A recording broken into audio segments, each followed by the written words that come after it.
নমস্কার বন্ধুরা, আপনাদের সবাইকে স্বাগত জানাই আমাদের চ্যানেল সুপ্রিম স্পিরিচুয়ালে। আজ আমরা আলোচনা করব বৃহস্পতিবারের একটি বিশেষ টোটকা সম্পর্কে, যা বহু মানুষ বিশ্বাসের সঙ্গে পালন করে থাকেন। হিন্দু ধর্মে বৃহস্পতিবার বা গুরুবার অত্যন্ত শুভ দিন হিসেবে বিবেচিত হয়। এই দিনটি ভগবান বিষ্ণু এবং দেবগুরু বৃহস্পতির উদ্দেশ্যে উৎসর্গ করা হয়েছে। বিশ্বাস করা হয় এই দিনে কিছু সহজ নিয়ম মেনে চললে জীবনে সুখ, শান্তি, সমৃদ্ধি এবং সৌভাগ্য বৃদ্ধি পায়। তাহলে চলুন জেনে নেওয়া যাক বৃহস্পতিবারের সেই বিশেষ টোটকা। প্রথমে সকালে ঘুম থেকে উঠে স্নান সেরে পরিষ্কার বা হলুদ রঙের পোশাক পরুন। হলুদ রং বৃহস্পতি গ্রহের প্রতীক বলে মনে করা হয়।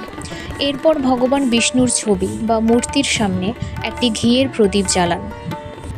এরপর ওম নমো ভগবতে বাসুদেবায় মন্ত্রটি 108 বার জপ করুন। ওম নমো ভগবতে বাসুদেবায় এই মন্ত্র জপ করলে মন শান্ত হয় এবং জীবনে ইতিবাচক শক্তির প্রবাহ বৃদ্ধি পায় বলে বিশ্বাস করা হয়। এবার আসি বিশেষ টোটকার কথায়।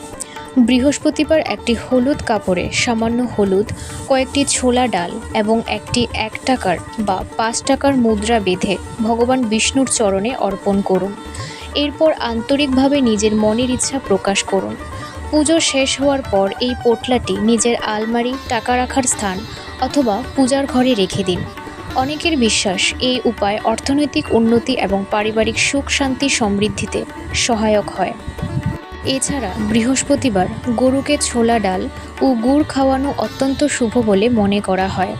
যদি সম্ভব হয় কোনো দরিদ্র ব্যক্তি বা ব্রাহ্মণকে হলুদ রঙের খাদ্যদ্রব্য দান করুন। এখন জেনে নেওয়া যাক বৃহস্পতিবারে কোন কাজগুলো এড়িয়ে চলা উচিত।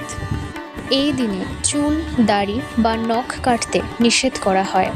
এছাড়া অযথা রাগ করা, মিথ্যা কথা বলা এবং কাউকে অপমান করা থেকেও বিরত থাকার পরামর্শ দেওয়া হয়। বন্ধুরা, মনে রাখবেন, টোটকা বা আধ্যাত্মিক উপায়ের মূল শক্তি হল বিশ্বাস, ইতিবাচক চিন্তা এবং সৎকর্ম। শুধুমাত্র টোটকা করলেই সব সমস্যার সমাধান হবে না।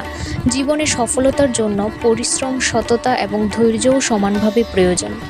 ভিডিওটি যদি আপনাদের ভালো লেগে থাকে তাহলে ভিডিওতে একটি দিন, চ্যানেলটি সাবস্ক্রাইব করুন এবং বেল আইকনটি চাপতে ভুলবেন না।